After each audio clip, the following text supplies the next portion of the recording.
ಜ್ಞಾನಸಾಗರ ಜ್ಯೋತಿಷ್ಯ ಚಾನೆಲ್ಗೆ ನಿಮಗೆಲ್ಲ ಸ್ವಾಗತ. ಮೇಷರಾಶಿಯವರೇ, ಈ ವಿಡಿಯೋದಲ್ಲಿ ನೀವು ತಿಳಿಯುವ ಅಪರೂಪದ ಮಾಹಿತಿಗಳು ಹೀಗಿವೆ ನೋಡಿ. ಜುಲೈ ಮಾಸದಲ್ಲಿ ನಿಮ್ಮ ಭವಿಷ್ಯ ಹೇಗಿದೆ, ಜುಲೈ ಮಾಸದಲ್ಲಿ ಯಾವ ಗ್ರಹಗಳು ತನ್ನ ಸ್ಥಾನವನ್ನು ಬದಲಾಯಿಸಲಿವೆ, ಇದರಿಂದ ಮೇಷರಾಶಿಯವರ ಮೇಲೆ ಯಾವ ರೀತಿಯ ಪರಿಣಾಮ ಬೀರುತ್ತೆ, ಮೇಷರಾಶಿಯವರ ಉದ್ಯೋಗ, ವ್ಯಾಪಾರ, ಆರ್ಥಿಕತೆ, ಕುಟುಂಬ, ಪ್ರೀತಿ, ಆರೋಗ್ಯ ಹೇಗಿರಲಿದೆ, ಈ ತಿಂಗಳ ನಕಾರಾತ್ಮಕ ಫಲಗಳಿಗೆ ಯಾವ ಸರಳ ಪರಿಹಾರ ಮಾಡಬೇಕು, ಈ ಎಲ್ಲಾ ಮಾಹಿತಿಗಳನ್ನು ನೀವು ಈ ವಿಡಿಯೋದಲ್ಲಿ ಸವಿವರವಾಗಿ ಪಡಿತೀರಿ. ಹಾಗಾದ್ರೆ ತಡ ಯಾಕೆ, ವಿಡಿಯೋ ಸ್ಟಾರ್ಟ್ ಮಾಡೋಣ ಬನ್ನಿ.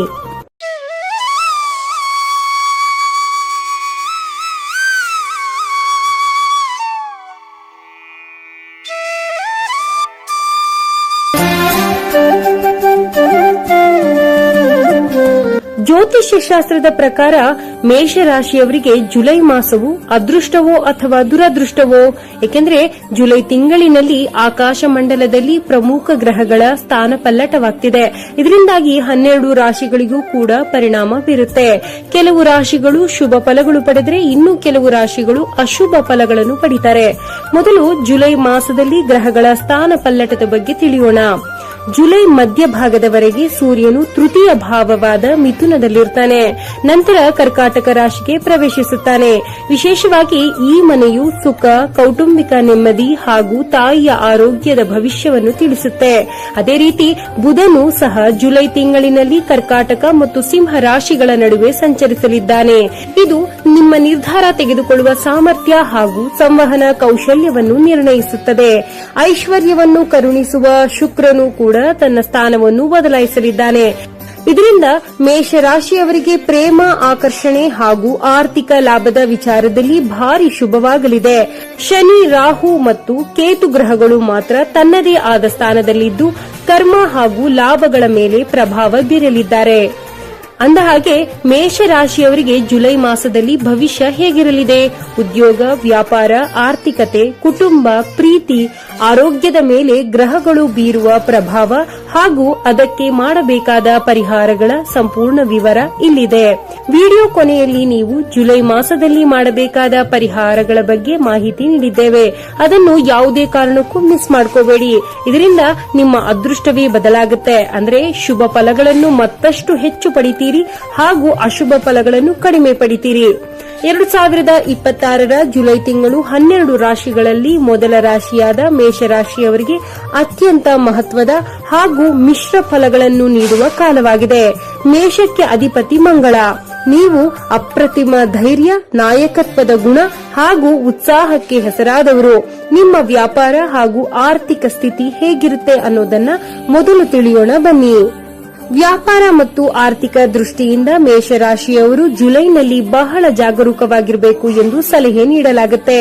ಸಣ್ಣ ವ್ಯಾಪಾರಿಗಳು ಹಾಗೂ ಸಣ್ಣ ಉದ್ಯಮಿಗಳಿಗೆ ಹಣಕಾಸು ಸಾಧಾರಣವಾಗಿರುತ್ತೆ. ನಿರಂತರ ಆದಾಯವಿದ್ರೂ ಕೂಡ ನಿರೀಕ್ಷಿತ ಮಟ್ಟದ ಭಾರಿ ಲಾಭ ಈ ತಿಂಗಳ ಆರಂಭದಲ್ಲಿ ಸಿಗೋದು ಬಹಳನೇ ಕಷ್ಟ. ಆದರೆ ಜುಲೈ ಮಾಸದ 15ರ ನಂತರ ನಿಮ್ಮ ಆರ್ಥಿಕ ಪರಿಸ್ಥಿತಿ ಉತ್ತಮವಾಗಿರುತ್ತೆ. ಷೇರು ಮಾರುಕಟ್ಟೆ, ರಿಯಲ್ ಎಸ್ಟೇಟ್ ಅಥವಾ ಯಾವುದೇ ಹೊಸ ಉದ್ಯಮದಲ್ಲಿ ದೊಡ್ಡ ಮೊತ್ತದ ಹಣವನ್ನು ಹೂಡುವ ಮುನ್ನ 2 ಬಾರಿ ಯೋಚಿಸಿ. ಒಟ್ಟಾರೆ ಈ ತಿಂಗಳು ಆದಾಯ ಚೆನ್ನಾಗಿದ್ರೂ ಕೂಡ ಅನಿರೀಕ್ಷಿತ ಖರ್ಚುಗಳು ಎದುರಾಗಬಹುದು. ಹಾಗಾಗಿ ಹಣದ ಬಗ್ಗೆ ಜಾಗರೂಕತೆ ವಹಿಸಿ. ಇನ್ನು ಉದ್ಯೋಗಿಗಳಿಗೆ ಜುಲೈ ತಿಂಗಳು ಸವಾಲು ಮತ್ತು ಯಶಸ್ಸಿನ ಸಮ್ಮಿಶ್ರಣವಾಗಿರುತ್ತೆ ಎಂದು ಜ್ಯೋತಿಷ್ಯ ಶಾಸ್ತ್ರವು ತಿಳಿಸುತ್ತಿದೆ. ಜುಲೈ 15ರವರೆಗೆ ಕೆಲಸದ ಸ್ಥಳಗಳಲ್ಲಿ ಒತ್ತಡ ಸ್ವಲ್ಪ ಹೆಚ್ಚಾಗಿರಲಿದೆ. ನಿಮ್ಮ ಶ್ರಮಕ್ಕೆ ತಕ್ಕ ಮನ್ನಣೆ ಸಿಗಲು ಸ್ವಲ್ಪ ಕಾಯಬೇಕು. ಆಫೀಸ್ ಗಾಸಿಪ್ನಿಂದ ಸ್ವಲ್ಪ ದೂರದಲ್ಲಿರಿ ಎಂದು ಸಲಹೆ ನೀಡುತ್ತೇವೆ.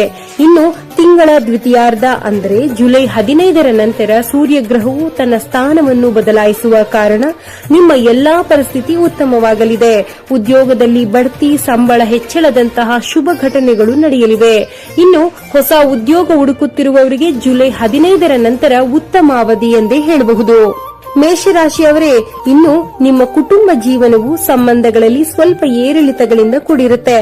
4ನೇ ಮನೆಯಲ್ಲಿ ಸೂರ್ಯ ಮತ್ತು ಬುಧನ ಪ್ರಭಾವವಿರೋದ್ರಿಂದ ಕುಟುಂಬದಲ್ಲಿ ಸಣ್ಣ ಪುಟ್ಟ ಭಿನ್ನಾಭಿಪ್ರಾಯಗಳು ಮೂಡಬಹುದು. ವಿಶೇಷವಾಗಿ ಆಸ್ತಿ ವಿಚಾರವಾಗಿ ಅಥವಾ ಹಣಕಾಸಿನ ಹಂಚಿಕೆ ವಿಚಾರವಾಗಿ ಒಡ ಹುಟ್ಟಿದವರೊಂದಿಗೆ ಜಗಳಗಳು ನಡೆಯಬಹುದು. ಇಷ್ಟೇ ಅಲ್ಲದೆ ತಾಯಿಯ ಆರೋಗ್ಯದಲ್ಲಿ ಏರುಪೇರಾಗಬಹುದು. ಹಾಗಾಗಿ ಕೊಂಚ ತಾಯಿಯ ಆರೋಗ್ಯದ ಮೇಲೆ ಕಾಳಜಿ ವಹಿಸಿ. ಆದ್ರೂ ಜುಲೈ 15ರ ನಂತರ ಎಲ್ಲವೂ ಧನಾತ್ಮಕವಾಗಿ ಬದಲಾಗುತ್ತೆ. ಮನೆಯಲ್ಲಿ ಧಾರ್ಮಿಕ ಕಾರ್ಯಕ್ರಮಗಳು, ಪೂಜೆ ಅಥವಾ ಶುಭ ಕಾರ್ಯಗಳು ನಡೆಯಬಹುದು. ಒಟ್ಟಾರೆ ಮನೆಯಲ್ಲಿ ಶಾಂತಿ, ನೆಮ್ಮದಿ ಇರುತ್ತೆ. ಇನ್ನು ಮೇಷರಾಶಿಯವರೇ, ನಿಮ್ಮ ವೈವಾಹಿಕ ಜೀವನದಲ್ಲಿ ಮಧುರತೆ ಕೂಡಿರುತ್ತೆ. ಸಂಗಾತಿಯು ನಿಮ್ಮ ಪ್ರತಿಯೊಂದು ನಿರ್ಧಾರಕ್ಕೂ ಒಪ್ಪಿಗೆ ಸೂಚಿಸುತ್ತಾರೆ. ಪ್ರೇಮಿಗಳಿಗಂತೂ ಜುಲೈ ತಿಂಗಳು ಅದ್ಭುತವಾಗಿರಲಿದೆ. ಏಕೆಂದ್ರೆ ಶುಕ್ರನ ಸಕಾರಾತ್ಮಕ ಪ್ರಭಾವದಿಂದಾಗಿ ನಿಮ್ಮ ಸಂಗಾತಿಯೊಂದಿಗೆ ಗುಣಮಟ್ಟದ ಸಮಯವನ್ನು ಕಳೆಯುತ್ತೀರಿ. ಈಗ ನಿಮ್ಮ ಆರೋಗ್ಯ ಹೇಗಿರಲಿದೆ ಅನ್ನೋದನ್ನ ತಿಳಿಯೋಣವಾ?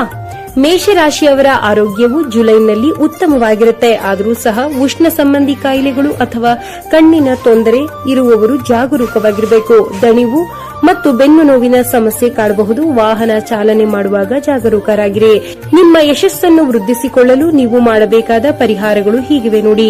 ಮೇಷರಾಶಿಯವರಿಗೆ ಮಂಗಳ ಗ್ರಹ ಅಧಿಪತಿಯಾಗಿರೋದ್ರಿಂದ ಪ್ರತಿದಿನ ಹನುಮಾನ್ ಚಾಲೀಸ ಪಠಿಸೋದು ಅತ್ಯಂತ ಶ್ರೇಷ್ಠ. ಸಾಧ್ಯವಾದರೆ ಪ್ರತಿ ಮಂಗಳವಾರ ಆಂಜನೇಯ ಸ್ವಾಮಿ ದೇವಸ್ಥಾನಕ್ಕೆ ಭೇಟಿ ನೀಡಿ ತಪ್ಪದೆ ಸೂರ್ಯ ನಮಸ್ಕಾರ ಮಾಡಿ.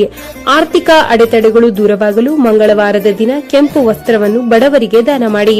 ಪ್ರತಿದಿನ ಕನಿಷ್ಠ 21 ಬಾರಿ ಗಾಯತ್ರಿ ಮಂತ್ರವನ್ನು ಜಪಿಸಿ. ನೋಡಿದ್ರಲ್ಲ ಸ್ನೇಹಿತರೆ, ಮೇಷರಾಶಿಯವರ ಜುಲೈ ತಿಂಗಳ ಭವಿಷ್ಯವನ್ನ. ಮುಂದಿನ ವಿಡಿಯೋದಲ್ಲಿ ಮತ್ತೊಂದು ಆಸಕ್ತಿದಾಯಕ ಮಾಹಿತಿಯ ಜೊತೆ ಮತ್ತೆ ನಿಮ್ಮ ಮುಂದೆ ಬರ್ತೀವಿ. ವಿಡಿಯೋ ನೋಡಿದ್ದಕ್ಕೆ ಧನ್ಯವಾದಗಳು. ದಯವಿಟ್ಟು ಹೆಚ್ಚಿನ ವಿಡಿಯೋಗಳನ್ನು ನೋಡಲು ಸಬ್ಸ್ಕ್ರೈಬ್, ಲೈಕ್, ಕಾಮೆಂಟ್ ಮಾಡಿ. ಮತ್ತು ನಿಮಗೆ ಇಂತಹ ವಿಡಿಯೋ ಇಷ್ಟವಾದರೆ ದಯವಿಟ್ಟು ನಿಮ್ಮ ಫ್ಯಾಮಿಲಿ ಮತ್ತು ಫ್ರೆಂಡ್ಸ್ ಜೊತೆ ಹಂಚಿಕೊಳ್ಳಿ.